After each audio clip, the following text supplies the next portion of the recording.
Okay, thank you.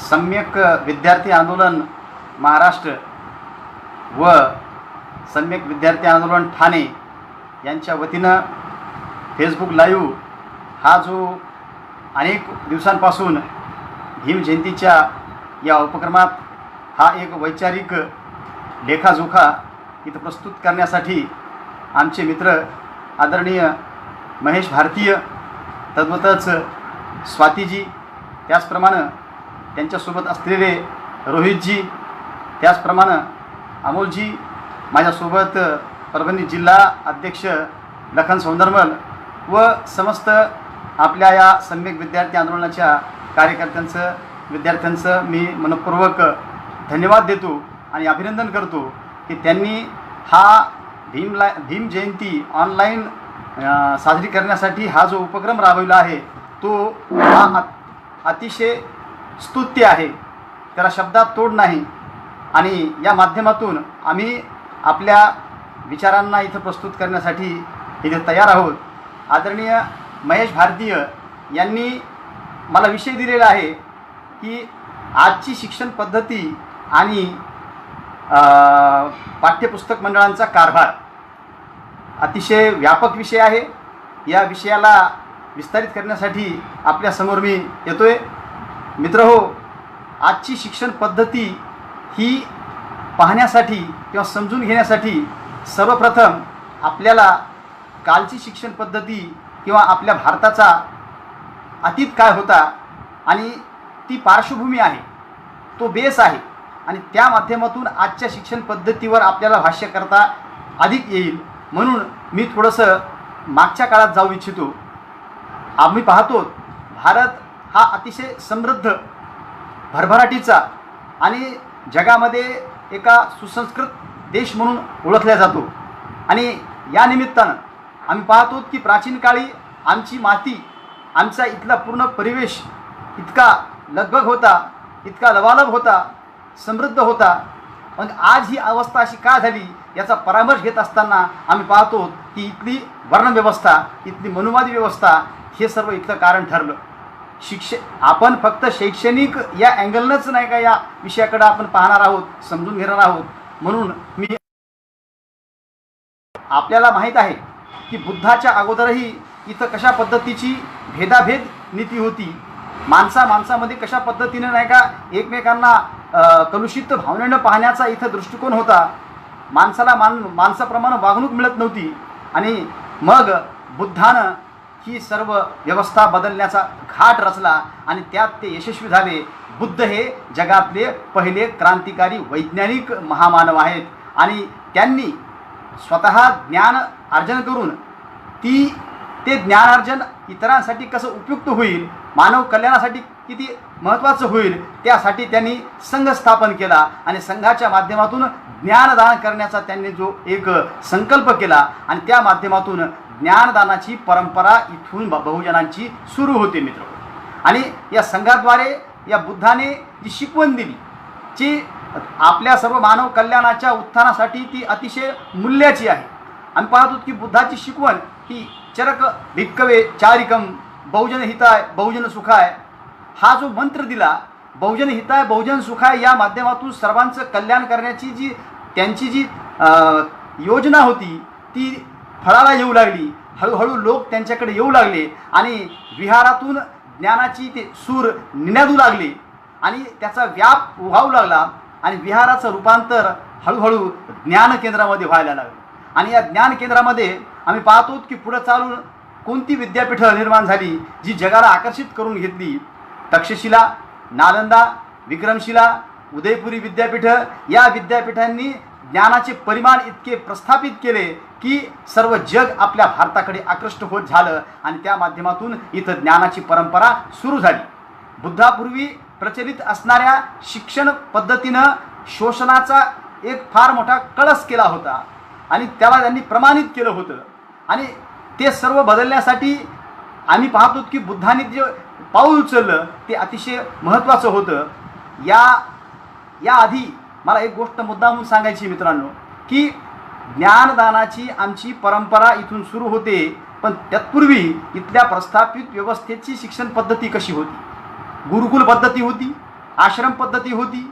त्या गुरुकुल पद्धतीने आश्रमामध्ये फक्त क्षत्रियांची मुलं, ब्राह्मणांची मुलं तिथं शिक्षण घ्यायला येत होती. आणि वर्णव्यवस्थेनुसार शूद्र ठरलेला, अतिशूद्र ठरलेला हा जो समाज होता याला कुठंही स्थान दिलं जात नव्हतं. त्याच्यावर असलेली त्यांची जी पूर्ण प्रभाव यंत्रणा होती ती त्यांना कुठलाही विकास करण्यासाठी साथ देत नव्हती. आणि या निमित्तानं बुद्ध आले आणि बुद्धांनी एक नवा कीर्तिमान स्थापित केला. मला इथं आपल्याला सांगायला अतिशय आनंद होत आहे की तक्षशिला, नालंदा सारख्या या महाकाय विद्यापीठांमध्ये विद्यार्थी जेव्हा तिथं येत तर तिथं त्यांची स्क्रीनिंग व्हायची. जसे की आता आमची एक टेस्ट होते TMT किंवा इतर आमच्या पेटसारख्या, तशी तिथं द्वारपाल त्याची टेस्ट घ्यायचा. द्वारपाल अर्थात तिथला रक्षक.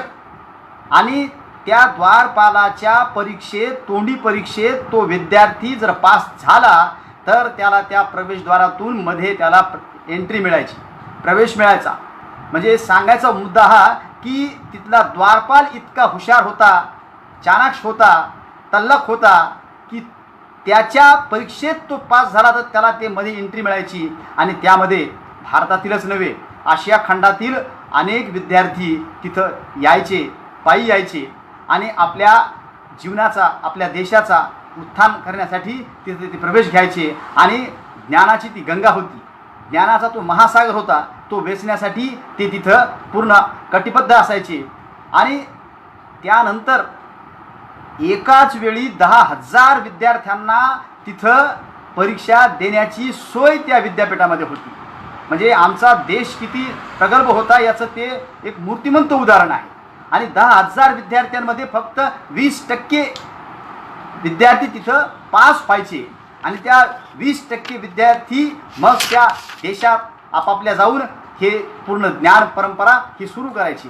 मित्र हो, नालंदा, तक्षशिला असलेल्या या देशामध्ये आज ही स्थिती अशी का आली? जगातील नाही का 200 नामांकित विद्यापीठामध्ये भारताचं एकही विद्यापीठ त्यामध्ये नाही, ही अतिशय खंत असणारी गोष्ट आहे.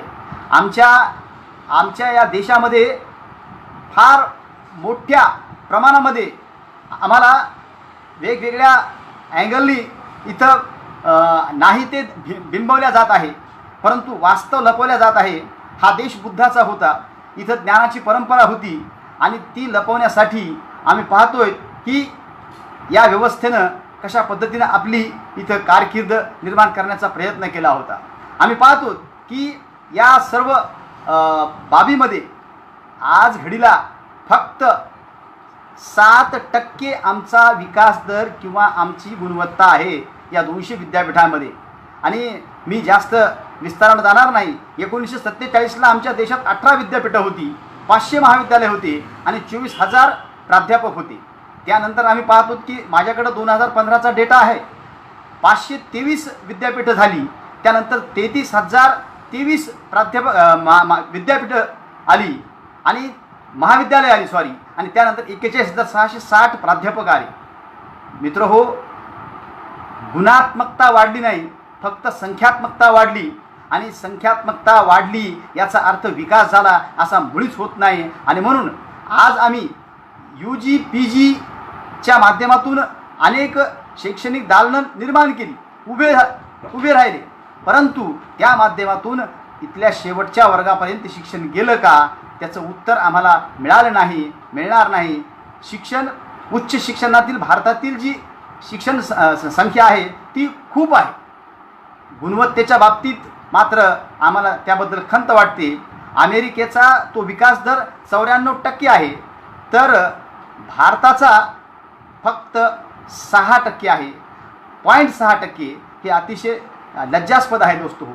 आणि आजच्या शिक्षण व्यवस्थेला आम्ही जर पाहत असोत की आजची शिक्षण संस्थेची किंवा पूर्ण व्यवस्थेची ही जी अवकळ आली आहे, मी एक शिक्षक या नात्यानं इथं जाणीवपूर्वक सांगतो मित्र हो की सेमिस्टर सिस्टीममुळं इथल्या शिक्षण व्यवस्थेचा आणि विद्यार्थ्यांचा सत्यानाश झाला आहे. मित्रांनो, मी या गोष्टीवर बरंच काय बोलणार आहे, भाष्य करणार आहे आणि जबाबदारीने बोलणार आहे. आणि या सर्व ज्या बाबी आहेत आम्ही सुधारणा केव्हा करणार आहोत, या सर्व अतिशय महत्त्वाच्या आहेत. आणि म्हणून फंडामेंटल रिसर्च अतिशय महत्त्वाचा आहे. बाबासाहेब आंबेडकरांनी त्याला अतिशय महत्त्व दिलेलं आहे. शिक्षण बदल हे शिक्षकांनी प्राध्यापकांनी स्वीकारले पाहिजे. शिक्षण हा प्रवास आहे, स्पर्धा नाही, हे आम्ही समजून घेतलं पाहिजे. आणि म्हणून या सर्व गोष्टी हे करत असताना आम्हाला वैज्ञानिक दृष्टिकोन जोपर्यंत आम्ही आत्मसात करत नाही तोपर्यंत खऱ्या अर्थानं शिक्षण हे नाही का उन्नत होणार नाही, प्रगत होणार नाही आणि आम्हीही त्या अनुषंगानं पुढं जाणार नाही. आणि म्हणून आम्ही या सर्व बाबी समजून घेतल्या पाहिजेत की जगातला सगळ्यात श्रीमंत व्यक्ती बिल गेट्स हा जगातला सर्वात श्रीमंत आहे, पण तो कधीही लक्ष्मीचं पूजन करत नाही. जगातला सर्वात बुद्धिमान विद्वान आईन्स्टाईन आहे, पण आईन्स्टाईननं कधीही सरस्वतीची पूजा केली नाही. इतकंच नाही तर आम्ही पाहतोय की विश्वकर्माची पूजा भारतात सर्वत्र केली जाते, परंतु टेक्नॉलॉजीच्या जगतामध्ये नाव मात्र चीनचं आहे, हे आम्हाला विसरता कामा नये मित्रांनो. हे यासाठी सांगतोय की शिक्षणाचं आम्ही कशा पद्धतीनं पूर्ण अंगीकरून घ्यायला पाहिजे होतं, ते घेतलं नाही. शिक्षणाच्या काही व्याख्या इथं पाहणं मी इथं आवश्यक समजतो दोस्त हो. बुद्ध आम्ही पाहतो की बुद्धाने सांगितले की आत्मदीप भव, स्वयंदीप भव, प्रकाशमान व्हा. आणि म्हणून या सर्व बाबीचा विचार केला तर समतामूलक समाजाची निर्मिती करण्याचा ध्यास बुद्धाने घेतला होता आणि या माध्यमातून त्यांनी सर्व जगाचं कल्याण इथं साधण्याचा तो एक मंगलपण केला होता. बुद्धानंतर आम्ही पाहतो की सम्राट अशोकाने ते स्वप्न साकार करण्याचा प्रयत्न केला, बुद्धमय देश निर्माण करण्याचा प्रयत्न केला. फुले आपल्या पूर्ण कार्यातून सांगतात की शिक्षणातून नवा माणूस व नवा समाज घडला पाहिजे. विवेकानंद या अनुषंगाने म्हणतात की शिक्षण म्हणजे मानवात असलेल्या पूर्णत्वाला आविष्कृत करणं आहे. त्या आविष्कृततेचा परिपाक झाला तर शिक्षण हे सफल झालं. गांधीजी या शिक्षणासंदर्भात जी व्याख्या प्रस्तुत करतात की मन, मनगट आणि मेंदू हा सशक्त झाला म्हणजे शिक्षण होय. यापुढं तुकारामाने सुद्धा सर्वांच्या जनकल्याणाची जी परिभाषा दिलेली आहे, डॉक्टर बाबासाहेब आंबेडकरांनी सुद्धा या सर्व बाबी कशा पद्धतीने आम्हाला सांगितलेल्या आहेत. पंचसूत्री दिलेली आहे. मन या केवळ मनापर्यंत न अडकता पंच विद्या, प्रज्ञा, शील, करुणा आणि मैत्री या पंचतत्वाचा जर अंगीकार केला तर निश्चित रूपानं आमचा विकास होऊ शकतो, हा बाबासाहेब आंबेडकरांचा ठाम विश्वास होता. शिक्षण हे क्षेत्रातील शिल्पकार हा शिक्षक आहे दोस्त हो. शिक्षकाला बिल्डर ऑफ द नेशन सुद्धा म्हटल्या जाते. भारतात 6 आयोग झाले. या 6 आयोगामधला पहिला आयोग आम्हाला पाहावा लागेल 1882 साली, ज्याला आमचे आदरणीय क्रांतीसूर्य महात्मा ज्योतिराव फुले यांनी हंटर कमिशन समोर काही मतं मांडली, काही साक्ष प्रस्तुत केली आणि त्या माध्यमातून आम्ही पाहतो की त्यांनी सांगितलं होतं प्राथमिक शिक्षण हे सक्तीचं करा आणि मोफत करा. या अनुषंगानं शासनानं, इंग्रजांनी त्यांची ती गोष्ट लक्षात घेऊन पुढील योजना तयार केल्या. आम्ही पाहतो की नंतर अनेक जे आयोग आले त्यामध्ये अतिशय महत्त्वाचा आयोग आहे कोठारी आयोग. या कोठारी आयोगाच्या माध्यमातून आम्ही पाहतो की कशा पद्धतीनं पूर्ण शिक्षण व्यवस्था इथं विकसित करण्यासाठी काही महत्त्वाच्या बाबी इथं स्वीकारण्यात आल्या.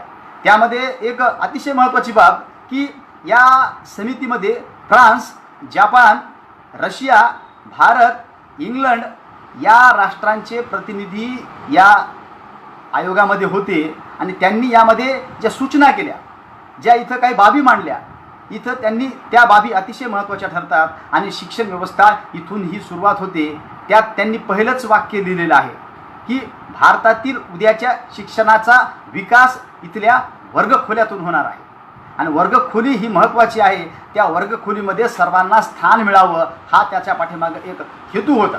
इतकंच नाही तर आम्ही पाहतोय की या आयोगाच्या माध्यमातून त्यांनी शिक्षणासाठी एक दुसरी जे शाळेत येऊ शकत नाहीत त्यांच्यासाठी सुद्धा नाही का ती व्यवस्था असण्याचं नाही का एक यंत्र एक योजना तिथं त्यांनी केली होती. आणि म्हणून या सर्व बाबी अतिशय महत्त्वाच्या आहेत आणि सरकारनं या गोष्टीकडं लक्ष दिलं, परंतु ज्या गोष्टी अतिशय आवश्यक होत्या त्या केल्या गेल्या नाहीत.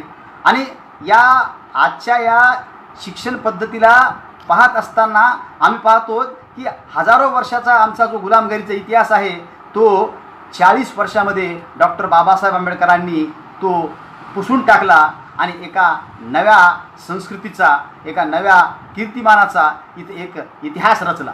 आणि या माध्यमातून आम्ही बाबासाहेब आंबेडकरांनी शिक्षणासंदर्भात जी मतं मांडली आणि शिक्षणाचं आणि विद्यार्थ्याचं जे नातं आहे ते नातं कसं मोठं आहे. विद्यार्थ्यांनी शीलवान असलं पाहिजे, विद्यार्थ्यांनी चरित्रवान असलं पाहिजे, विद्यार्थ्यांनी कष्ट केले पाहिजे, विद्यार्थ्यांनी राजकारणात न पडता त्यांनी आपल्या अभ्यासाकडे लक्ष दिलं पाहिजे. या सर्व बाबी त्यांना अपेक्षित होत्या. आणि म्हणून माझा जय जयकार करण्यापेक्षा मी सांगितलेल्या त्या मौलिक गोष्टीचा अंगीकार करून त्याला नाही का तुम्ही पूर्ण शेवटच्या शेवटच्या व्यक्तीपर्यंत ते नेण्याचा प्रयत्न करा, तेच माझं काम आहे. आणि म्हणून या अनुषंगानं की बाबासाहेबांनी शिक्षणासंदर्भात जी मतं मांडली ती मतं अतिशय मौलिक आहेत आणि विद्यार्थी या सर्व गोष्टींचा उपयोग घेईल आणि आपल्या जीवनाचा हेतू आहे, उद्देश आहे तो सफल करण्यासाठी त्याला नाही का त्यांनी त्याची कर्तव्यता पार पाडली पाहिजे. विद्यार्थी हा केंद्रबिंदू मानून त्याला मिळणारी जी सुविधा आहे ती सुद्धा दिली गेली पाहिजे. इतकंच नाही तर विद्यार्थी हा केवळ परीक्षार्थी नसला पाहिजे. केवळ परीक्षा झाली म्हणजे त्याने सर्व काही मिळवलं असं नाही. तो जो कोणत्या विषयात आहे, जो कोणत्या फॅकल्टीमध्ये आहे त्यात तो पारंगत झाला पाहिजे, त्यात तो पूर्ण निष्णात झाला पाहिजे. ही अतिशय बाब महत्त्वाची त्यांनी इथं नमूद केली आहे. मित्रहो, हे करत असताना आम्ही पाहतो की डॉक्टर बाबासाहेब आंबेडकरांची जी दूरदृष्टी होती, PES पीपल्स एज्युकेशन सोसायटीची बाबासाहेबांनी स्थापना केली. पीपल्स याचा जर आम्ही पाहिला तर जनता हा एक संदर्भ आणि दुसरा एक इथं मला मुद्दा म्हणून सांगायचं वाटतो. पीपल म्हणजे पिंपळाचं पान. ते पिंपळाचं पान जे आहे ते पिंपळाचं पान हे मांगल्याचं आहे, शांतीचं आहे, स्थैर्याचं आहे आणि या सर्वांना एका सोबत एकत्रित करण्याचं आहे. आणि म्हणून या सर्व गोष्टी बाबासाहेबांनी जाणून त्याला पीपल्स एज्युकेशन सोसायटी नाव दिलं. आज मी वंदन करतोय, अभिवादन करतोय कर्मवीर भाऊराव पाटील यांचा आज स्मृती दिवस आहे. त्यांच्याही संस्थेचं नाव रयत शिक्षण संस्था होतं. रयत शिक्षण संस्था म्हणजे जनतेची, तसंच पीपल्स एज्युकेशन सोसायटी म्हणजे जनतेची. म्हणजे या दोन महापुरुषांच्या विचारांची जे साम्य आहे ते किती महत्त्वपूर्ण आहे हे या निमित्तानं आपण समजून घेतलं पाहिजे. आणि म्हणून या गोष्टी अत्यंत महत्त्वाच्या आहेत. शिक्षणाच्या माध्यमातून आमचा जो विकास होणार आहे त्याकडं आम्ही कशा पद्धतीनं पाहणार आहोत. प्राथमिक शिक्षण हे अतिशय महत्त्वाचं आहे. हायर एज्युकेशन तर महत्त्वाचं आहेच, पण त्यासोबत प्राथमिक एज्युकेशनमध्ये असलेलं जे ब्रीद आहे ते जर आम्ही समजून घेतलं तर खऱ्या अर्थानं शिक्षणाचं पूर्ण आम्ही इथं अंगीकार करू. आणि आपल्याला हे कळायला हवं की शिक्षणाकडं अतिशय व्यासंगानं, तन्मयतेनं, प्राणपणानं जर आम्ही पाहिलं तर आजचा आमची जी अधोगती झालेली आहे ती कदाचित झाली नसती. ओबीसीच्या स्कॉलरशिप इथं बंद केलेल्या आहेत. ओबीसीची शिष्यवृत्ती तद्वतच SC STच्याही अनेक शिष्यवृत्त्या इथं बंद केल्या जात आहेत. हे होत असताना आमच्या इथला सजग नागरिक विद्यार्थी हा कशा पद्धतीने नाही का या सर्व गोष्टी समजून घेणार आहे तेही अत्यंत महत्त्वाचं आहे. म्हणून मित्रहो, या प्रसंगी काही शासनाच्या ज्या धोरणांचा परामर्श इथं घेणं अत्यंत आवश्यक आहे. एकीकडं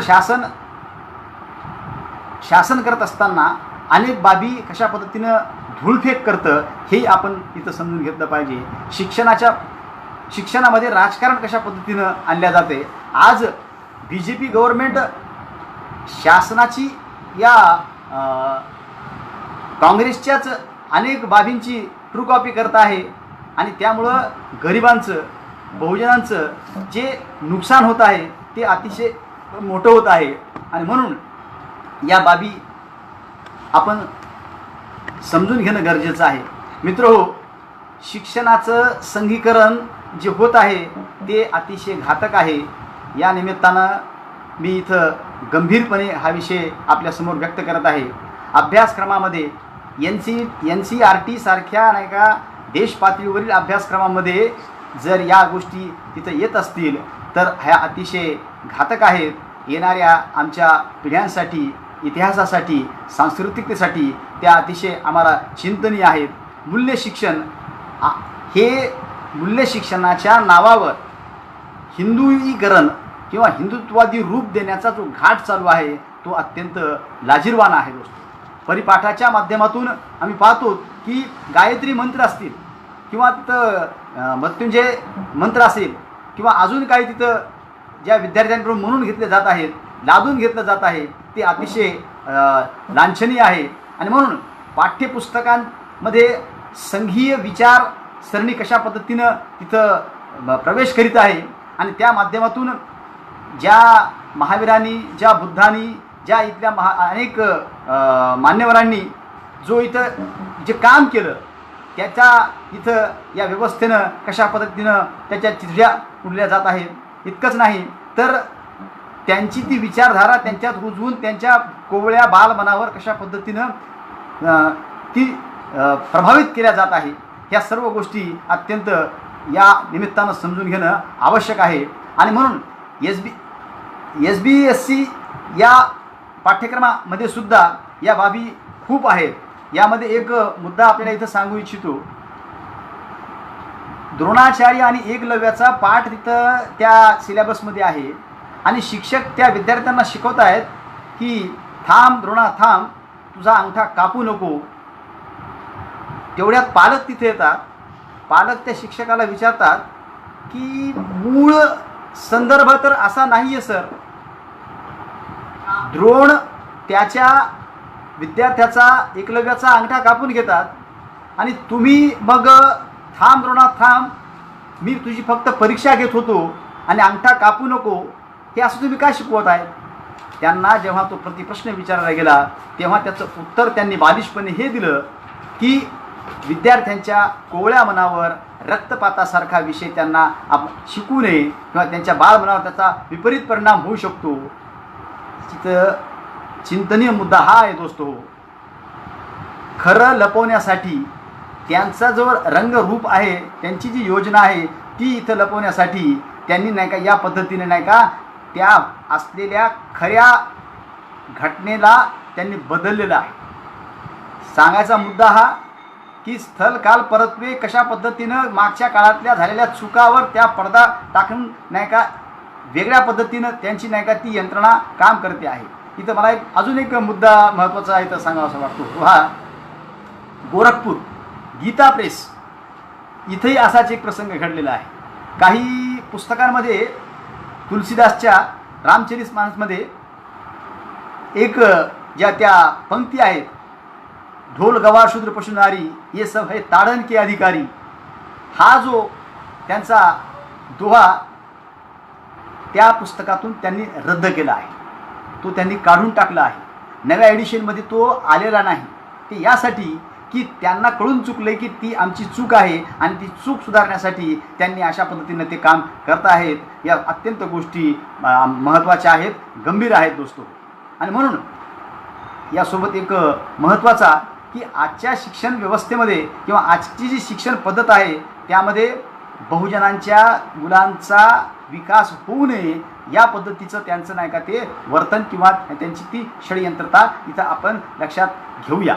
कसं आम्ही पाहतो की 9वीपर्यंतच्या विद्यार्थ्यांच्या परीक्षाच घ्यायच्या नाही, किंबहुना घेतल्या तर त्यांना नापास करायचं नाही आणि 9वीपर्यंत त्याला कुठलाही कष्ट न करता त्यांनी नाही का त्याचं मूल्यमापन न होता किंवा तो किती पाण्यात आहे, खोलात आहे, त्याचं किती ज्ञान कंप्लीट झाले, इनकम्प्लीट झाले, त्याची कुठली शहानिशा न करता तो अर्गत 10वीपर्यंत जाईल आणि 10वीला गेल्यानंतर तो त्याच्या आईचं, वडिलाचं, शिक्षकाचं ऐकत नाही आणि तो अर्धवट राहील.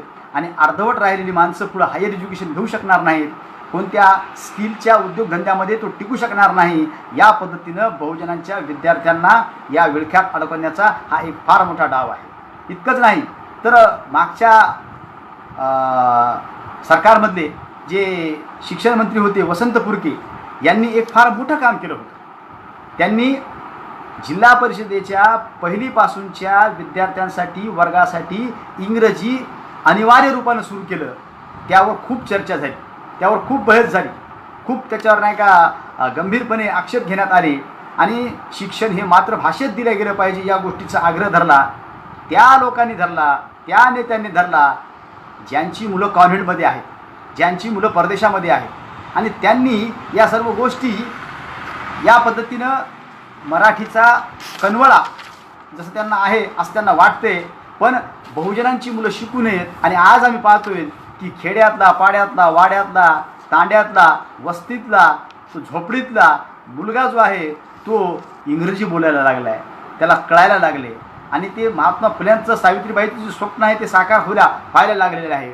एक अतिशय गंभीर बाब आहे की अंबानी आणि बिर्ला या दोघांचा एक अहवाल 2000मध्ये अटल बिहारी वाजपेयी जेव्हा प्रधानमंत्री होते तेव्हा त्यांनी तो सादर केला होता. आणि त्या अहवालामध्ये काय आहे, त्या अहवालामध्ये त्यांनी एका नव्या शैक्षणिक धोरणांची एक कूटनीती आखली होती. त्या माध्यमातून शिक्षणाला कशा पद्धतीनं भांडवलदारांच्या हातातलं ते बाहुलं बनेल या पद्धतीची होती आणि त्यामध्ये त्यांनी ती पूर्ण आपल्या हातात आणण्यासाठी तो त्यांनी घाट रचला होता. मित्रहो, अत्यंत गंभीर आहे. या सर्व गोष्टी यासाठी आपल्याला समजून घेणं गरजेचं आहे, कारण ज्ञान प्राप्तीसाठी शिक्षण अत्यावश्यक आहे आणि त्यासाठी प्राथमिक शिक्षण महत्त्वाचं आहे. आणि जर मानवतावादी संस्कार जर त्या बालमनावर झाले तर नाही का देश विकसित होईल. आणि जर तसं झालं नाही तर त्या बालमनामध्ये धार्मिक शिक्षण जर कुण्या एका धर्माचं भेटलं तर त्याचा विकास होणार नाही, पण एक पिढी नाही अनेक पिढ्या बर्बाद होतील, हेही नाही का अत्यंत महत्त्वाचं आहे. म्हणून या बाबी अत्यंत आवश्यक आहेत. आजची शिक्षण पद्धतीच्या अनुषंगानं अनेक बाबी आहेत, अनेक पैलू आहेत. बालभारती महाराष्ट्रातलं जे आहे, बालभारतीमध्ये सुद्धा अशाच पद्धतीच्या अनेक त्रुटी आहेत, अनेक जाणीवपूर्वक केलेल्या त्यांनी नाही का गंभीर चुका आहेत. या समजून घेऊ नये.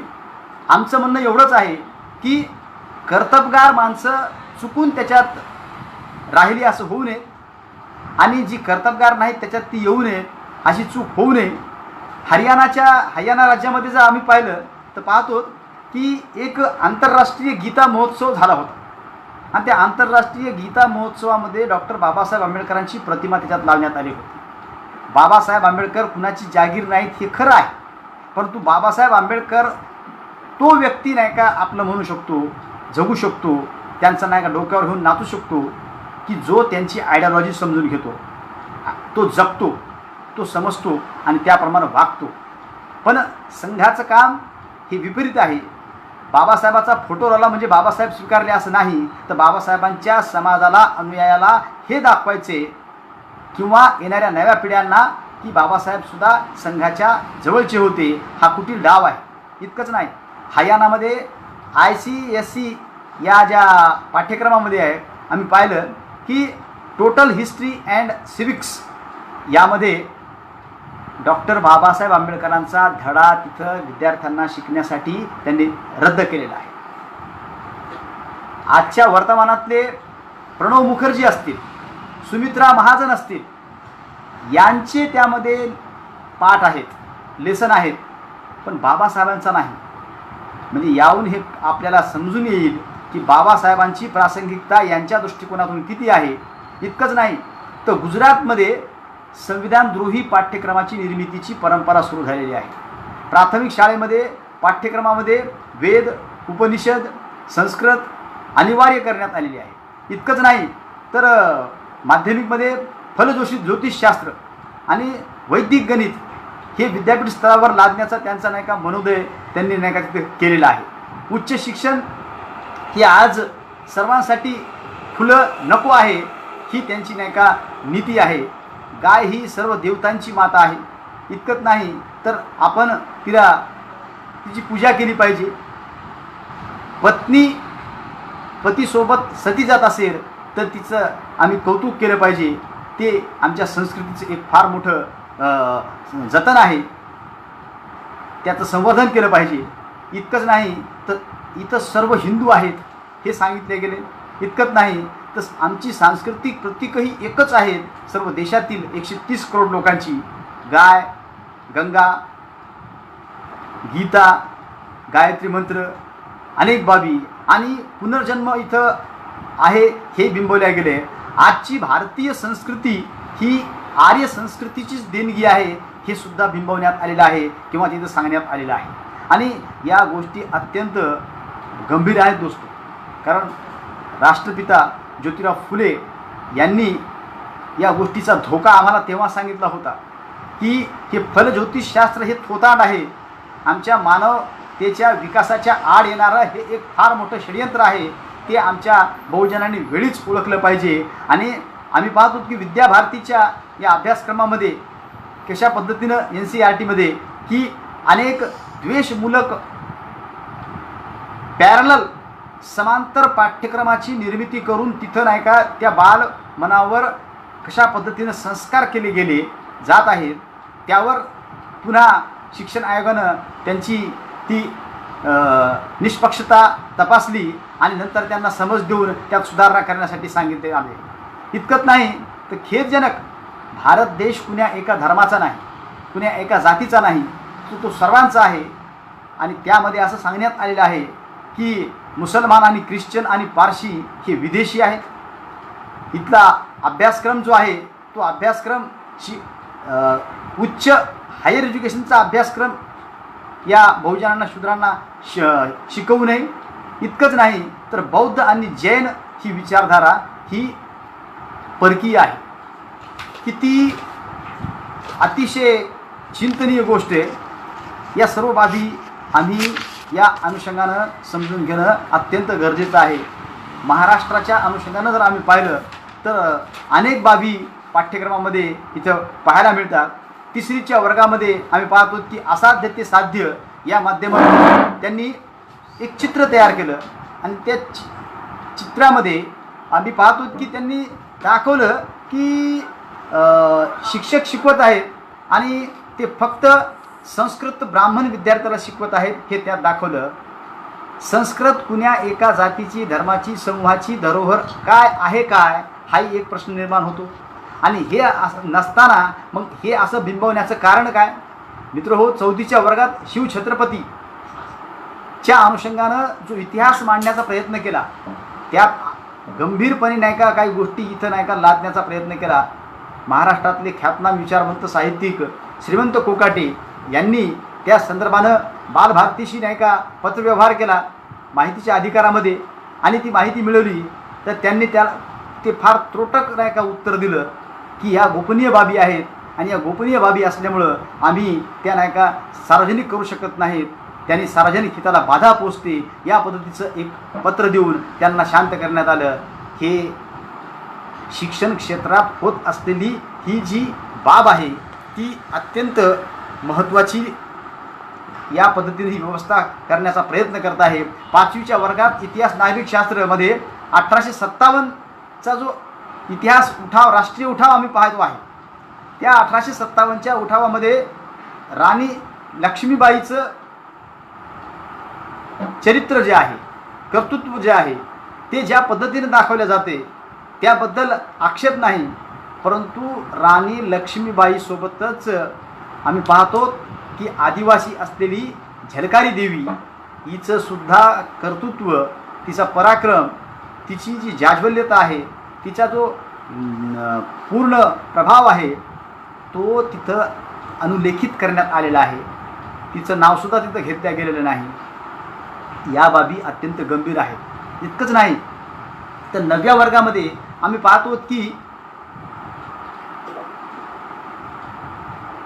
वारकरी पंथाचे प्रवर्तक ज्ञानेश्वर माऊली हे तिथं टाकण्यात आलेलं आहे. जे अभ्यासक आहेत त्या सर्वांना ज्ञात आहे की मूळ काय आहे. मूळ वारकरी संप्रदायाचे जनक संस्थापक संत नामदेव आहेत.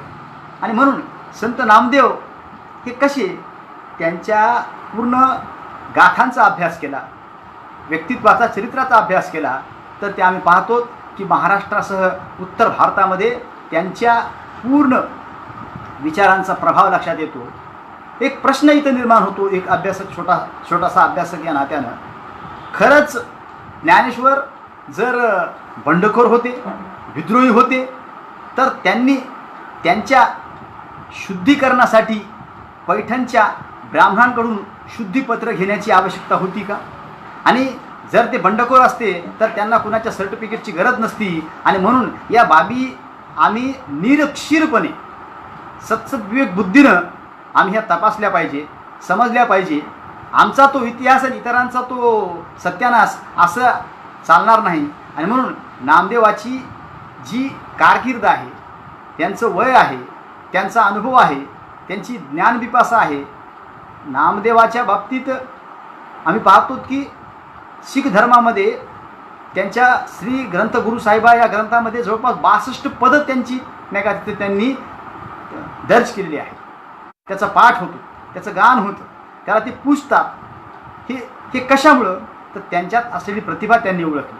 इतकंच नाही, 7वीच्या वर्गामध्ये आम्ही पाहतो की 112 पेजवर पानिपतचा लढा हा दाखवलेला आहे.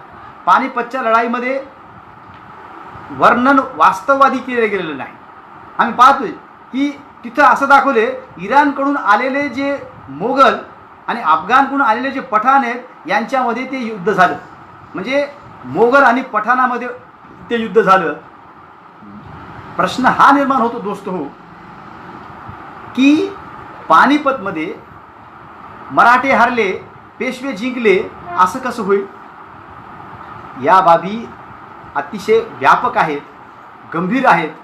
वेळेअभावी त्या एका मुद्द्यावर अधिक इथे विस्तारानं बोलता येणार नाही, परंतु या आम्ही समजून घेणं अत्यंत गरजेचं आहे. आणि पुढच्या त्या अनेक पाठ्यामध्ये महाराणी अहिल्यादेवी यांच्या बाबतीत त्यांनी 60 वर्ष सतत आपल्या कार्यकर्तृत्वानं राज्यकारभार केला.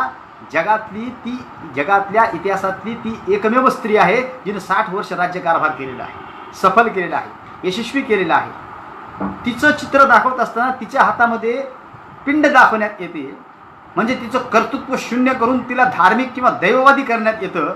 आणि तिच्यासोबत असलेली किंवा पुढच्या काळात असलेली राणी लक्ष्मीबाई यांचं चित्र दाखवत असताना ती घोड्यावर दाखवण्यात आली, ढाल आणि तलवार सोबत घेऊन लढते आहे असं दाखवलं. छोटा मुलगा तिच्या पाठीशी आहे, ती किती कर्तबगार आहे हे दाखवण्यात आलं. आणि अहिल्या महाराणी अहिल्यांचं जे कर्तृत्व आहे ते कर्तृत्व इथं कसं खुजं करण्याचं काम करण्याचा प्रयत्न इथं होतो आहे. हे अत्यंत गंभीर गोष्ट आहे दोस्तो. आणि म्हणून या अखंडित भारताचं जे स्वप्न आहे ते साकार करण्यासाठी अनेक इथल्या महानायकांनी प्रयत्न केले. इथं साहित्याचा एक विषय घेणं मला वाटतं इथं अत्यंत आवश्यक आहे. हे यासाठी की हिंदी साहित्यात किंवा मराठी साहित्यात एक नाव आहे जे की आपण नेहमी वाचतो किंवा लिहितो, ऐकतो. एक नाट्यशास्त्राचे जनक कोण? भारतीय नाट्यशास्त्र हे नाट्यशास्त्रातलं एकमेव आहे असं सांगण्यात येतं. आणि भरतमुनी नाट्यशास्त्राचे जनक आहेत हे आम्हाला आत्तापर्यंत सांगण्यात आलं. मुळात आम्हाला इतिहास व्यवस्थित सांगितला गेला नाही, शिकवला गेला नाही आणि त्याचा अभ्यास आम्हाला करू दिला गेला नाही. साहित्यातही त्याच पद्धतीनं खोडसाळपणा झालेला आहे. त्याच्यापूर्वी त्याच्या जन्माच्या अगोदर 200-300 वर्ष आम्ही पाहतो की अखंड भारताचे महाकवी, अखंड भारताचे आद्य नाटककार अश्वघोष आहेत. हे मी नाही, अख्खं जग सांगतं. अश्वघोषांनी ज्या रचना केल्या त्या रचना इतक्या दर्जेदार, इतक्या महत्त्वपूर्ण, सौंदर्यमय त्यांची एक फार मोठी रचना जागतिक आहे. हे यासाठी सांगतोय की हे संदर्भ यासाठी देतोय की वास्तव का लपवले गेलं, आजवर आमचा इतिहास आमच्यापासून का नाही का इतका अप्रकाशित ठेवला गेला, या गोष्टीचा गांभीर्यानं केव्हा विचार होणार आहे.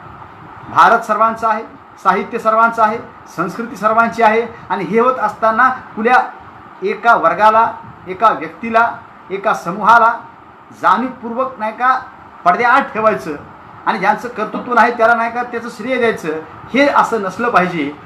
ज्या त्यात जी प्रतिभा आहे ती प्रतिभा इथं अधोरेखित केलीच पाहिजे, या मताचा मी आहे. एक आणखीन एक मुद्दा भाषेच्या अनुषंगानं मला आठवला. असं सांगण्यात येतं, विद्यार्थीसुद्धा सांगतात उत्तरमध्ये, की भारतातील सर्व भारतीय भाषांची जननी संस्कृत आहे. मला इथं आक्षेप घ्यावा वाटतो. भारतातील सर्व भाषांची जननी संस्कृत बिलकुल नाही. मी खुलं आवाहन करतो यासाठी की संस्कृत ही देवांची भाषा म्हटल्या गेली. देव म्हणजे ब्राह्मण, ब्राह्मण म्हणजे आर्य, आर्य हे आम्ही पाहतो की भारतावर आक्रमण करून आले. इथं द्रविड होते, द्रविड आणि आर्यांमध्ये युद्ध झालं, द्रविड परास्त झाले आणि त्यांना नाही का इथं खदेडल्या गेलं. मग प्रश्न हा उपस्थित होतो दोस्तो, हो द्रविड इथं होते, आर्य इथं नव्हते, मग संस्कृत इथं नव्हती, मग संस्कृतच्या अगोदर इथं भाषा नव्हती का? लोक आपला व्यवहार करत नव्हते का? ते साहित्य नव्हतं का? तर मित्र हो, ते प्रचंड प्रमाणामध्ये होतं. पाली ही लोकभाषा होती, ही जनभाषा होती. त्याच्या इतकं विपुल साहित्य इतर भाषामध्ये नव्हतं, हे आपण समजून घेतलं पाहिजे. याची साक्ष देतात शिलालेख, सम्राटाचे शिलालेख, अखंड असे ताम्र पत्र, लेण्या, विहार, स्तूप, या सर्व बाबी त्याची साक्ष देतात आणि सांगतात की संस्कृतच्या अगोदर पाली इथं होती आणि ती जनभाषा होती. आणि आज जगामध्ये भरपूर राष्ट्रामध्ये पालीचं अध्ययन होत आहे, अध्यापन होत आहे.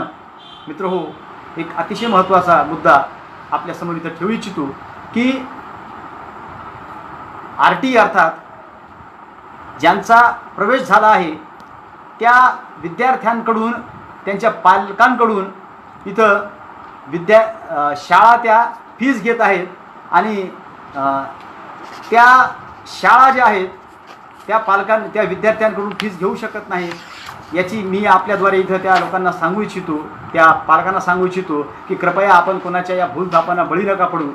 आणि एका शाळेमधून जर नाही का एका विद्यार्थ्याकडून 1000 किंवा 1500 रुपये घेतले जात असतील, एका शाळेत नाही का किती संख्या असते? 1500 गुणिले शहरातले आणि जिल्ह्यातले आणि महाराष्ट्रातले लाखोचा करोडोचा भ्रष्टाचार उघडपणे चालू आहे. तो रोखण्याचं काम सम्यक विद्यार्थी आंदोलनाचे अनेक कार्यकर्ते करत आहेत, पदाधिकारी करत आहेत. त्याला सहायता करण्याचं काम तुमचं आहे. म्हणून या गोष्टी अत्यंत महत्त्वाच्या आहेत.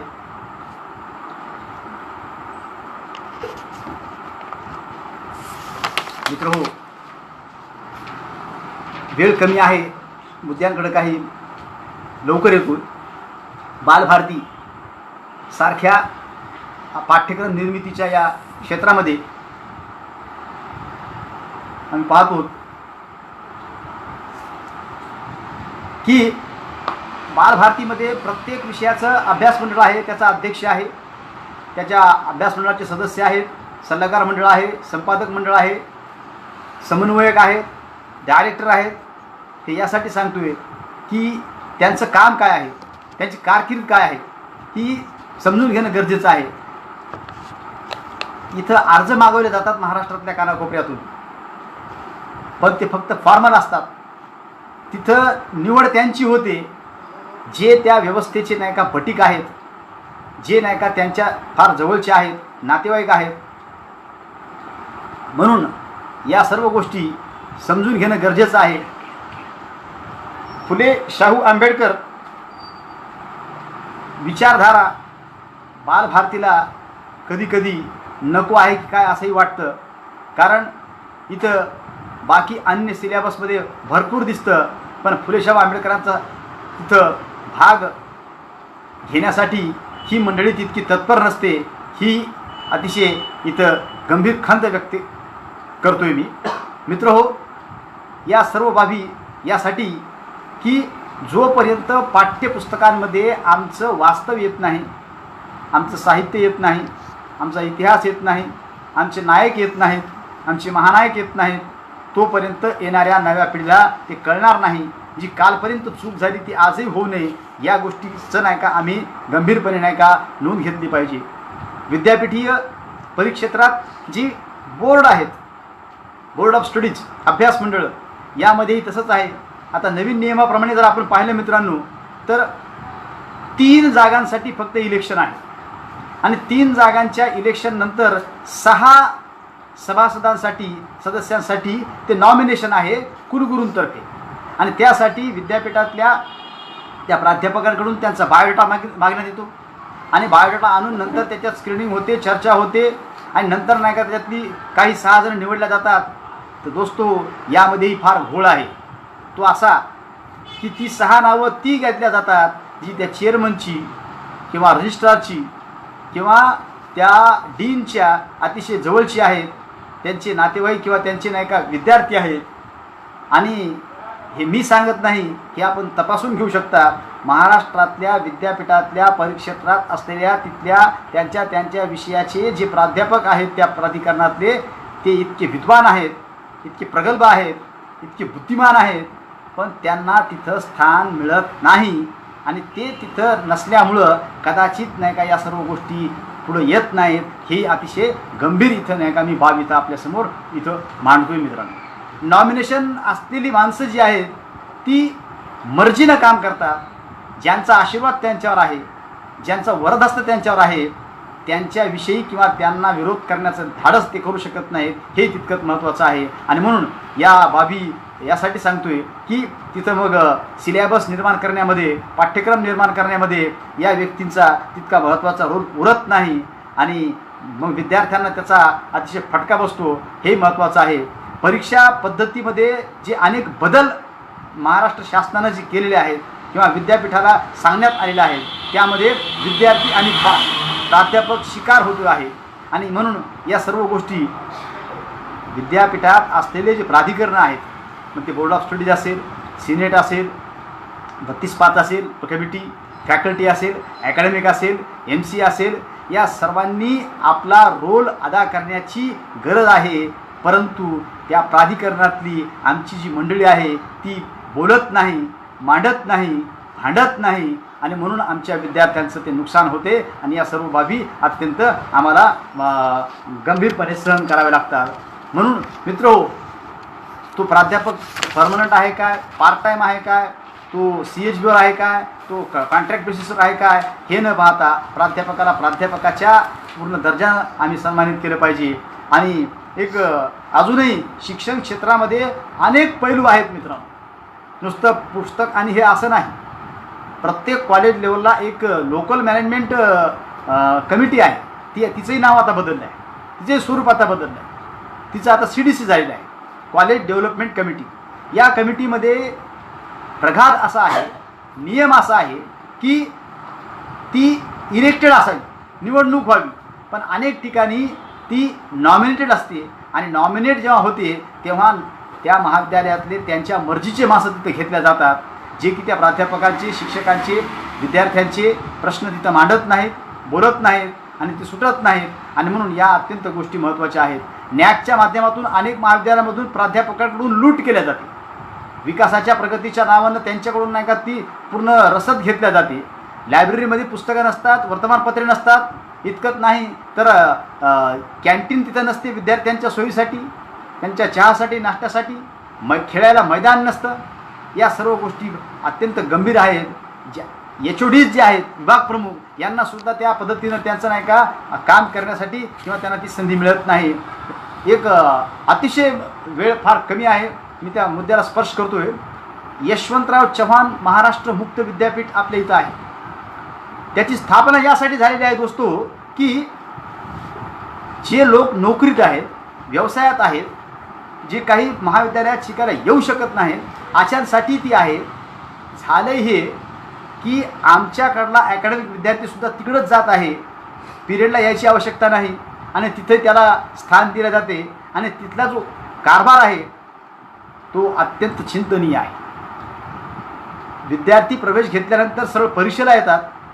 महाविद्यालय तेच असतं जिथं अकॅडमिक कॉलेजची किंवा त्या विद्यापीठाची परीक्षा अतिशय कडक होती, परंतु यशवंतराव चव्हाण मुक्त विद्यापीठाची परीक्षा आली की ते सेंटर पूर्ण ढिसाळ होतं, तिथं पूर्ण कॉपीड चालतात.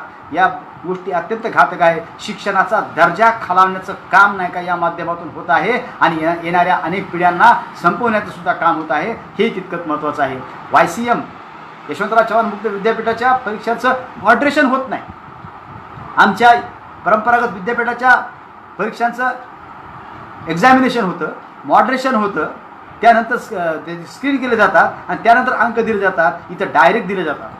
म्हणून ह्या गोष्टी अत्यंत महत्त्वाच्या आहेत. विद्यापीठाच्या या सर्व बाबी फार गंभीर आहेत. आमच्या समाजाला, आमच्या राष्ट्राला उन्नत करण्यासाठी या काही गोष्टी अडचणीच्या आहेत, त्यात सुधारणा झाली पाहिजे. देशात स्वायत्त विद्यापीठं इथं देण्यात येत आहेत.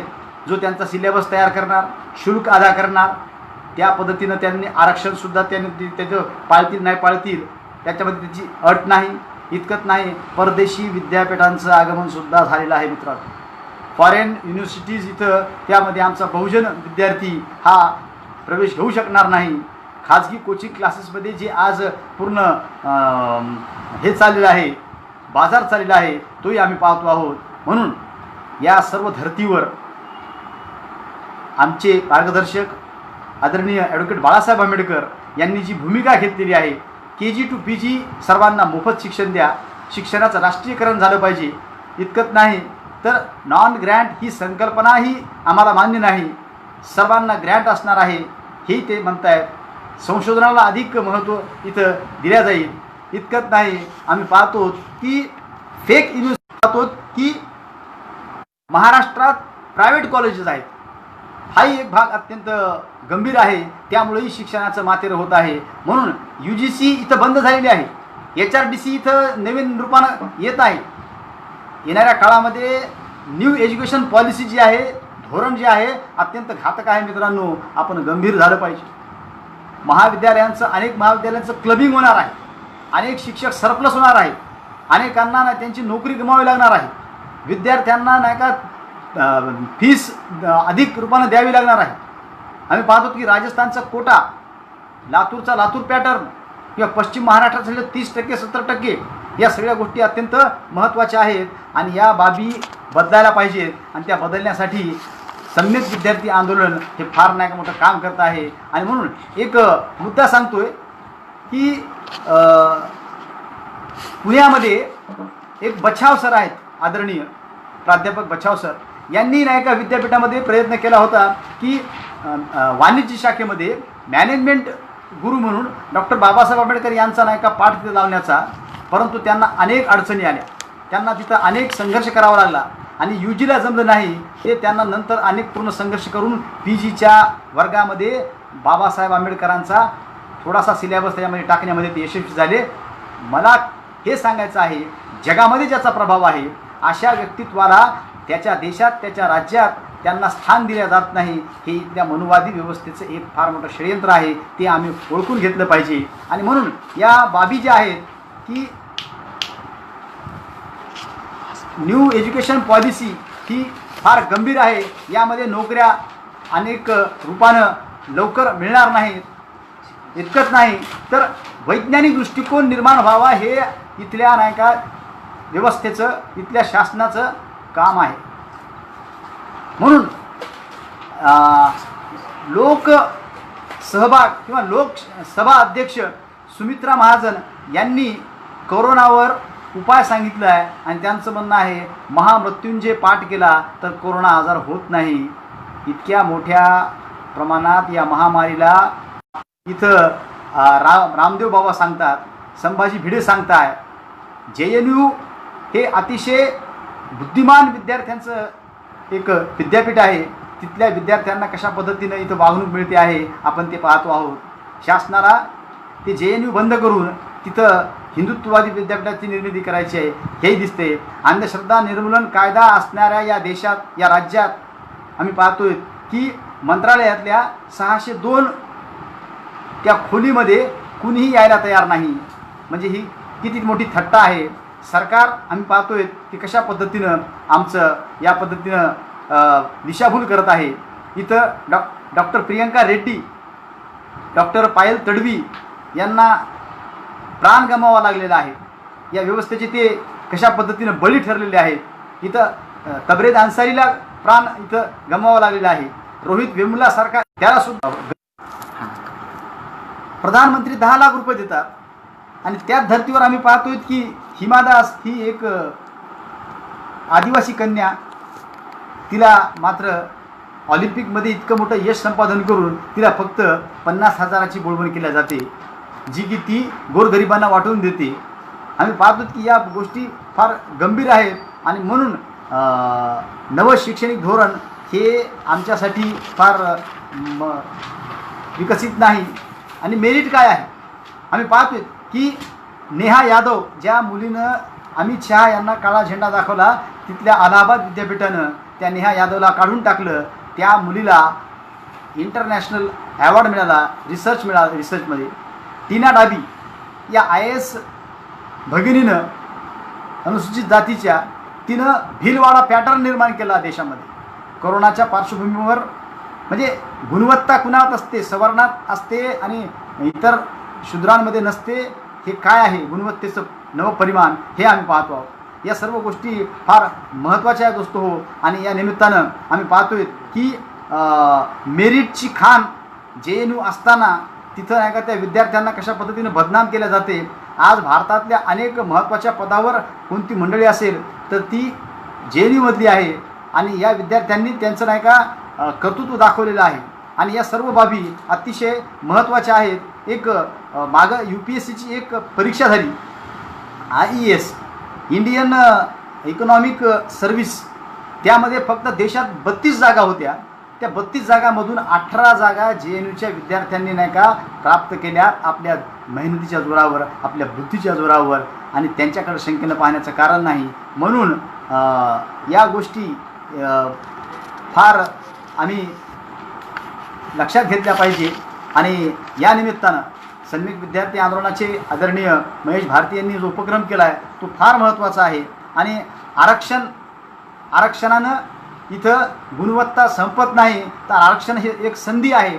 शिक्षण क्षेत्रात ही संधी छत्रपती शाहू महाराजांनी निर्माण केली. डॉक्टर बाबासाहेब आंबेडकरांनी संविधानाच्या माध्यमातून त्याला कार्यान्वित करण्याचं काम केलं. आणि म्हणून या धर्तीवर आम्ही पाहतो की सफाई कामगार असलेला जो व्यक्ती आहे त्याचा मुलगा कलेक्टर होऊ शकतो, रिक्षावाल्याचा मुलगा कलेक्टर होऊ शकतो. ही किमया फक्त नाही का भारतीय संविधानामध्ये आहे. आम्ही इथं काल परवाचीच गोष्ट आहे, अमेरिकेनं जाहीर केले की समान काम समान दाम होणार नाही. अर्थात तिथल्या महिलांना समान काम समान दाम मिळणार नाही. भारतातल्या सर्व महिलांनी डॉक्टर बाबासाहेब आंबेडकरांचे ऋण व्यक्त केले पाहिजे की आज त्यांच्यामुळं त्यांना सर्व पुरुषांनी इतके सगळे अधिकार मिळाले आहेत. या सर्व गोष्टी या निमित्तानं आपण समजून घेणं अतिशय गरजेचं आहे दोस्तो हो. बाबासाहेब आंबेडकर हे या शिक्षण व्यवस्थेला कशा पद्धतीनं बदलू पाहत होते आणि आज जगात ज्यांचा डंका आहे, ज्यांची कीर्ती आहे, अमेरिकेनं गुणगौरव त्यांचा या महान युगपुरुषाच्या या देशामध्ये या शिक्षण क्षेत्रात झालेली जी अवस्था आहे ती बदलण्याचं जे काम आहे ते तुमचं आमचं आहे. आणि म्हणून या माध्यमातून आम्ही या गोष्टी समजून घेणं गरजेचं आहे. या निमित्तानं अनेक विषयांवर चर्चा ही घडून येत आहे. कुंभमेळ्याला इथं 4200 कोटी दिल्या जातात आणि शिक्षणावर कशा पद्धतीनं खर्च होतो याचं सुद्धा आत्मपरीक्षण होणं अत्यंत गरजेचं आहे. RBIनं मागच्या 4 वर्षामध्ये अद्याप हे दाखवलं नाही की त्यांनी नोटबंदीचा पूर्ण अहवाल अद्याप दिला नाही. नागरिकता सिद्ध करण्यासाठी इथले नागा साधू ती कशी करणार आहेत हाही एक यक्ष प्रश्न आहे. इतकंच नाही तर आम्ही पाहतो की सोशल मीडिया कशा पद्धतीनं यंत्रणा ती काम करते आहे. या निमित्तानं संघाचे प्रचारक भैया जोशी हे भगवा ध्वज हा राष्ट्रीय ध्वज आहे असं म्हणतात. तिरंग्याला ते स्वीकृत करत नाहीत. ही भारतात राहून भारताशी प्रताडणं आहे असं मला वाटतं. भारतीय राजमुद्रा प्रचलित असताना तिथं ती हटवून गांधीजींचा तिथं फोटो लावून अशोक स्तंभ असलेली जी राजमुद्रा आहे ती इथं कशा पद्धतीनं संपवण्याचं षडयंत्र चालू आहे ते महत्त्व या निमित्तानं आपण समजून घेतलं पाहिजे. भारताचा असलेला सम्राट अशोकाचा भरभराटीचा इतिहास इथं शिक्षण क्षेत्रामध्ये कशा पद्धतीनं येऊ नये, लोकांच्या सांस्कृतिक जीवनात नाही का तो राहू नये यासाठी नाही का इथं यंत्रणा काम करते आहे. आणि म्हणून या सर्व गोष्टी अत्यंत गंभीर आहेत. आणि बाबासाहेब आंबेडकरांनी आम्हाला ज्या पद्धतीनं आश्वस्त केलं होतं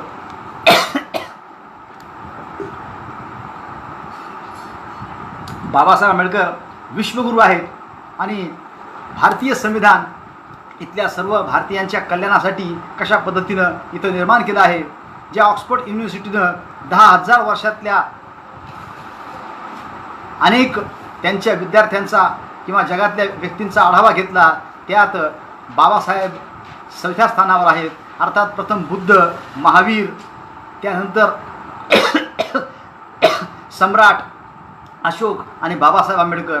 कोलंबो विद्यापीठानं 100 श्रेष्ठ विद्यार्थी काढले, त्याच्यामध्ये डॉक्टर बाबासाहेब आंबेडकर हे नंबर 1चे विद्यार्थी ठरले आणि म्हणून त्यांना सिम्बॉल ऑफ द नॉलेज हा खिताब देण्यात आला. या गोष्टी यासाठी सांगतोय की भारतीय शिक्षण व्यवस्था ही सक्षम आहे. तिला जर व्यवस्थितपणे राबवल्या गेलं तर लंडनच्या म्युझियममध्ये बाबासाहेब आणि मार्क्सचाच फक्त फोटो आहे. आणि म्हणून ह्या सर्व गोष्टी इतकी मोठी दीर्घ परंपरा असलेली आमची इथं एक सांस्कृतिक परंपरा आहे, तिला आम्ही कशा पद्धतीने समजून घेणार आहोत. आणि या सर्व बाबी आम्ही जर आज यथायोग्य पद्धतीनं याचं आकलन नाही केलं तर येणाऱ्या काळा आम्हाला माफ करणार नाही. आणि म्हणून पालकांनी, जागरूक नागरिकांनी आणि सर्व शिक्षण तज्ज्ञांनी निरक्षीर दृष्टीनं या सर्व बाबीचा ठाव घेणं अत्यंत गरजेचं आहे. आणि म्हणून आम्ही या निमित्तानं जो इथं उपक्रम राबविला त्यासाठी आपण सर्व साथ देत आहात, सहयोग देत आहात. म्हणून या निमित्तानं जगातल्या अनेक विद्वानांनी भारताचं, बाबासाहेबांचं इथं कर्तृत्व स्वीकृत केलं आहे. अमर्त्य सेनसारखे नोबेल प्राप्त असलेले ते बाबासाहेबांना आपलं गुरु मानतात. बाबासाहेबाच्या या शैक्षणिक धोरणाचा जर आम्ही पूर्ण अभ्यास केला तर त्यामुळं कुण्या एका समूहाचा, कुण्या एका जातीचा अधिक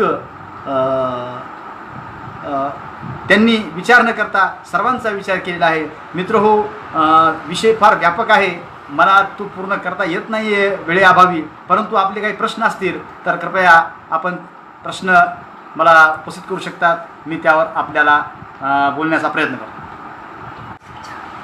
हां, ज्यांना शंका असतील, ज्यांना कुणाला प्रश्न असतील, कुतूहल असेल किंवा आक्षेप असेल तर आपण भरपूर बाजू आहेत, मुद्दे आहेत, परंतु वेळ अतिशय कमी पडलेला आहे. मला याची खंत वाटते. मित्र हो, सम्यक विद्यार्थी आंदोलनाच्या माध्यमातून हा जो कार्यक्रम, उपक्रम अतिशय स्तुत्य इथं प्रस्तुत होत आहे, प्रसारित होत आहे. आजची शिक्षण पद्धती आणि पाठ्यपुस्तक मंडळाचा कारभार या अनुषंगानं आपले जर प्रश्न असतील तर आपण मन मोकळेपणाने मांडावेत. ऑनलाईन सुद्धा अनेक क्लासेस सुरू आहेत, त्याचासुद्धा आपण लाभ घेतला पाहिजे. पुस्तकं आपल्या परिसरात उपलब्ध आहेत, ती मिळू शकतात. आणि त्या अनुषंगानं काही प्रश्न असतील तर आपल्या त्या संबंधित शिक्षकाला विचारून आपण त्यावर मार्ग काढू शकतो.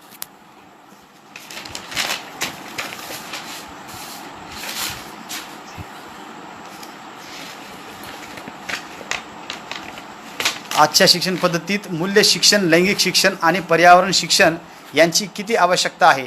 अरविंद काठोरे. आजच्या शिक्षण पद्धतीत मूल्य शिक्षण, लैंगिक शिक्षण आणि पर्यावरण. हां मित्रा, प्रश्न फार महत्त्वाचा आहे. आजच्या शिक्षण पद्धतीमध्ये मूल्य शिक्षणाच्या नावानं काही फक्त फार्स होत आहे आणि लैंगिक शिक्षण अजून म्हणावं तसं दिल्या गेलेलं नाही, ते देणं अत्यंत गरजेचं आहे. पर्यावरण हे फक्त विद्यापीठाच्या थर्ड इयरच्या भागामध्ये ठेवलेलं आहे, जे की प्राथमिक शाळेपासून देणं अत्यंत गरजेचं आहे. मी या निमित्तानं असंही सांगतो की भारतामध्ये शिक्षणाचं राष्ट्रीयकरण झालं पाहिजे आणि प्रत्येकाला शिक्षण मिळालं पाहिजे. आणि या निमित्तानं सर्व संविधानाचा सर्व अभ्यास माध्यमिक, उच्च माध्यमिक, प्राथमिक स्तरावर नाही का विद्यार्थ्यांना ठेवला पाहिजे, जेणेकरून पूर्ण व्यक्तींना त्याची महती कळेल आणि ते सुद्धा या अनुषंगानं भारत समृद्ध करण्यासाठी जे 2020मध्ये APJ अब्दुल कलाम व सतत बाबासाहेबांनी भारत महासत्ता होण्याचं स्वप्न पाहिलं, ते साकार होऊ शकतं. या गोष्टी अत्यंत महत्त्वाच्या आहेत. आदरणीय महेश भारतीय सरांनी एक प्रश्न केला आहे, सुधारणा काय करता येईल. सर, नेमका सुधारणा कोणती ते जर कळलं तर मला बोलता येईल.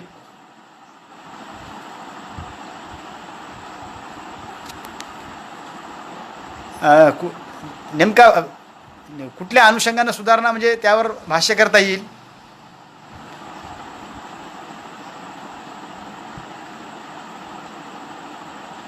नागरिक शास्त्राचा 100 मार्काचा पेपर अतिशय सर महत्त्वाचा आहे. आपण मनातली गोष्ट काढली की नागरिकशास्त्र या अंतर्गत भारतीय संविधानाचा त्यामध्ये अभ्यास होऊ शकतो आणि नागरिकशास्त्र हे सर्वांना कंपल्सरी केलं गेलं पाहिजे आणि त्या माध्यमातून मूलभूत कर्तव्ये, आमची राष्ट्राप्रती असलेली जी निष्ठा आहे, या सर्व गोष्टींचा अंगीकार होऊ शकतो. आणि पाठ्यपुस्तकामध्ये UG, PG, हायर एज्युकेशन आणि माध्यमिकमध्ये, प्राथमिकमध्ये हे याचा प्रयोग दिल्लीचं सरकार जे आहे केजरीवाल यांनी नाही का पाठ्यपुस्तकामध्ये त्यांच्या माध्यमिक आणि उच्च माध्यमिकमध्ये संविधानाचा अभ्यास आणि बाबासाहेब आंबेडकरांच्या साहित्याचा अभ्यास त्यांनी घेतलेला आहे. त्याची अनुकृती महाराष्ट्र सरकारनं जर केली तर ती बाबासाहेब आंबेडकरांना खरं अभिवादन ठरेल.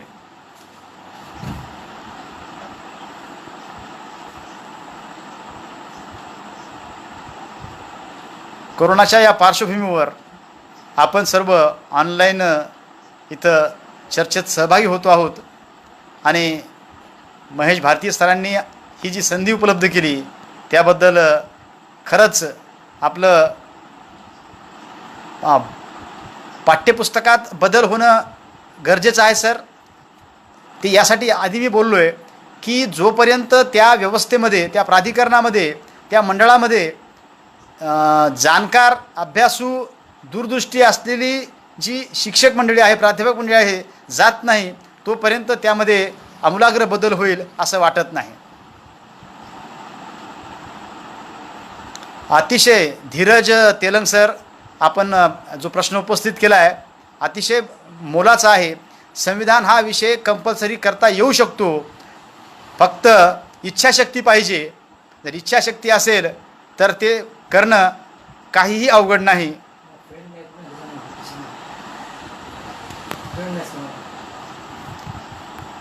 अगदी सर. ॲडव्होकेट संदीपजी, आपण स्वतः ॲडव्होकेट आहात आणि याची नाही का गंभीरता आपल्याला ठाऊक आहे. हळूहळू नाही का बालमनापासून जर त्या संविधानाचं महत्त्व किंवा त्याची आवश्यकता प्रतिपादित केली तर नक्कीच नागरिकांचं भविष्य आणि देशाची कीर्ती स्थापित होऊ शकते. आपल्या मताशी मी पूर्ण सहमत आहे सर.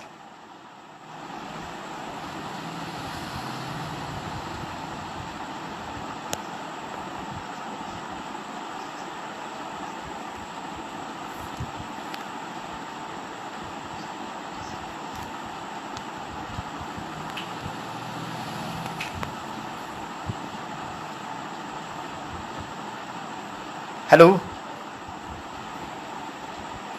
प्रश्न संपले असतील तर थोडं समारोपीकडे येऊ. धन्यवाद प्रशांत बोराडे सर. प्रयत्न केला आहे, पहिल्यांदाच आलेलो आहे ऑनलाईन.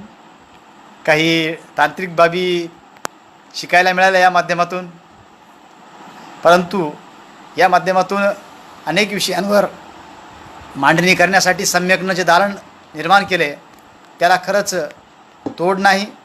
मनापासून त्यांचे आभार.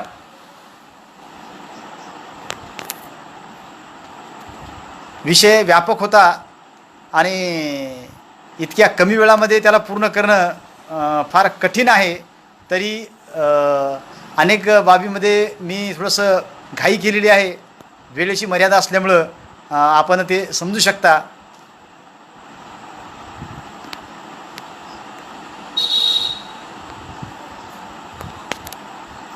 थोडं आहे का वेळ? हो लखन. म्हणून मित्रहो, आज अत्यंत आवश्यक आहे समता, बंधुता, स्वातंत्र्य आणि न्याय या तत्वांची कार्यान्विती आपल्या सर्वांच्या माध्यमातून होऊ शकते, घडू शकते.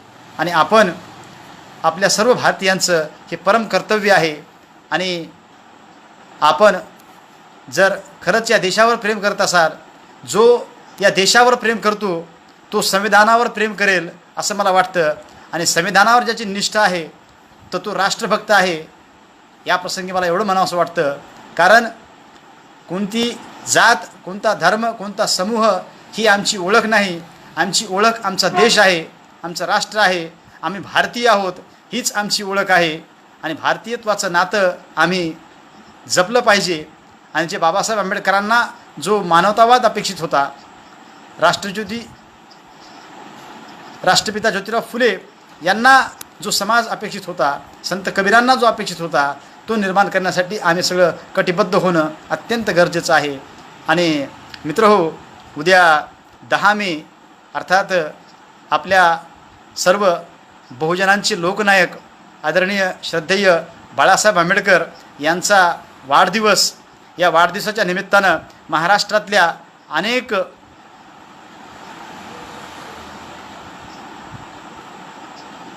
ओके 9 वाजता प्रसिद्ध रंगकर्मी लोकेश जैन हिंदी नाटक दलित कॅरेक्टरवर बोलणार आहेत. अतिशय सर्वांना ही पर्वणी आहे लोकेश जैन सरांना ऐकण्याची. तर मित्रहो, बाबासाहेबांच्या नंतर या बहुजन समाजाचं नेतृत्व भेटलं. उद्या त्यांचा वाढदिवस आहे. त्यानिमित्त मी त्यांना माझ्या शेळके परिवारातर्फे व समस्त आपल्या कार्यकर्त्यांतर्फे त्यांना मी शुभेच्छा देतो, मंगलकामना व्यक्त करतो. आणि त्यांच्या मार्गदर्शनामध्ये हा पूर्ण जो बहुजन समाज आहे, वंचित समाज आहे, पूर्ण सज्ज आहे त्यांच्या पुढच्या पूर्ण कार्यामध्ये गरुडझेप घेण्यासाठी.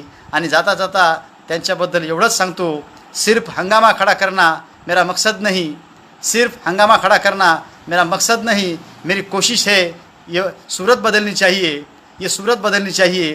मेरे सीने में न सही तेरे सीने में सही, मेरे सीने में न सही तेरे सीने में सही, हो कहीं भी आग ये जलनी चाहिए, हो कहीं भी आग ये जलनी चाहिए.